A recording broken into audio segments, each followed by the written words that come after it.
Well, there are two parts of Japan's copyright law that's interesting. I have links if you're on Substack or YouTube that you can follow up later.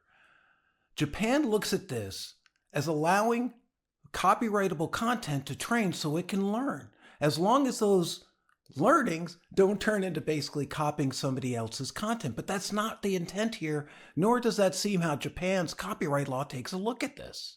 They have two requirements that are interesting. One is called the non-enjoyment purpose requirement. And what that means is if you bring content that's copyrightable in, your intention is not to recreate the same thing.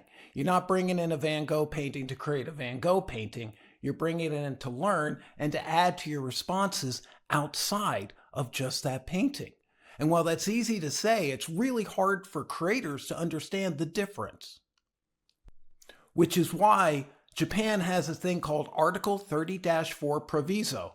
That's a mouthful, but what it does is it protects creators, individual creators' rights, that if there is a copyright violation, if somebody actually tries to take it, and not just take it, but actually turn it into something that would hurt their career, hurt their reputation, hurt their financial status, if it causes an impact, that's when the normal rules apply. So they're saying let us train it because the input's okay. And this is what engineers have told me again and again in the US.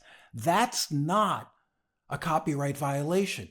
Well, I'm not sure Japan agrees. What both sides, US and Japan, agree on is that what comes out, if that looks like what went in, then that is a copyright violation. And as we all know, except in rare cases like Ultraman, that's super rare. And that might be the way this model works out in the US, though there are things happening that we learned about in our last week's episode that might shake that up.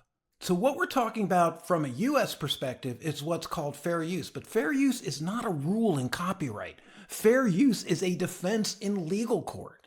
So in Japan, they don't have the fair use defense. They have their own defenses.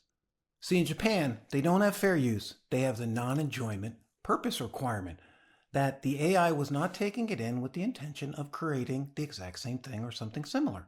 It was taking it in to learn. This is where the boundary is between learning, and that is what US companies call in the US defense, used by ChatGPT and many others, as fair use. That we're researchers, we're learning, we're training. We don't plan to put out that data, and if we did, just like Japan, we would handle it. But we need to bring all that data in because there's so much of it that no human could afford to pay for it. It's beyond what used to exist. Now, it would have been nice if they asked permission first, and that is where you get into a lot of trouble, where move fast and break things is the motto of Silicon Valley. If you're breaking copyright, and you think it's just something you can break, that's what we're looking at and why I'm so focused in 2025 in the US on copyright. I need your feedback because at the end of the year, the US AI copyright findings should be decided upon. And this will determine everything. Well, I hardly think we're going to blow it all up. I think if you look at the Japanese model, these are the seeds of what the US model